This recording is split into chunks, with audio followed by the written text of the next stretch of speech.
Dr Charlotte Methorst. On va parler aujourd'hui de ce qu'il faut savoir sur la chirurgie de la varicocèle. Quelles sont les nouvelles recommandations de la prise en charge? Alors, tout d'abord, sur la chirurgie, déjà quelque chose d'extrêmement simple, c'est qu'on opère les varicocèles, en fait, ce sont des varicocèles cliniques. Si vous voulez des bons résultats, il faut s'intéresser uniquement aux varicocèles cliniques. D'autre part, on va parler de la chirurgie. La chirurgie qui est une chirurgie en fait aujourd'hui extrêmement bien normée, qui se fait en ambulatoire, c'est-à-dire que le patient rentre le matin, sort le soir, qui peut s'envisager sous anesthésie générale ou éventuellement sous anesthésie locale pour les centres qui en ont l'habitude. Une chose extrêmement importante, c'est que c'est une chirurgie qui se fait uniquement sous magnification optique. Vous avez l'obligation pour réaliser cette chirurgie d'utiliser des loupes ou d'utiliser éventuellement un microscope. Ce qui peut être une bonne chose de l'utiliser, comme ça vous préparez pour les micro-thésées, c'est une bonne learning curve. Attention, c'est une chirurgie qui se fait par voie subinguinale. On ne fait plus de laparoscopie aujourd'hui, ce n'est absolument plus recommandé dans le cadre de la prise en charge de la varicocèle. Pourquoi? Déjà parce que les résultats étaient moins bons, avec plus de récidives, plus de complications à type d'hydrocèle et surtout en fait plus de risques pour que le patient.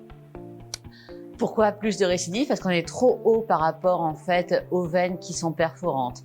Donc comment ça se réalise? Très simplement, petite incision au niveau du canal subinguinal. Comment je le repère? Je mets mon doigt dans le cordon, j'incise en regard de mon doigt, je retrouve le cordon que je vais mobiliser en fait en amont et en aval. Quand je l'attrape, je regarde quelles sont les veines perforantes et là je vais les ligaturer, j'ouvre le cordon, je regarde au niveau du fascia crémastière, est-ce que j'ai des veines dilatées à commencer à traiter. Au niveau du canal déférent, en faisant très attention à ne pas le léser, est-ce que j'ai des veines dilatées. Et puis au niveau du cordon lui-même, en fait, je vais disséquer l'ensemble des veines. Donc, je garde mes loupes. Éventuellement, je m'aide en augmentant un petit peu la vascularisation en mettant de la papavérine, ce qui va rentrer une petite vasodilatation. Et je vais ligaturer toutes ces veines les unes après les autres en restant toujours dans un plan, en fait, qui va être horizontal de manière à pas redescendre un peu plus bas, un peu plus haut. Ce qui va faire que là, je vais ligaturer les veines que j'ai déjà ligaturées.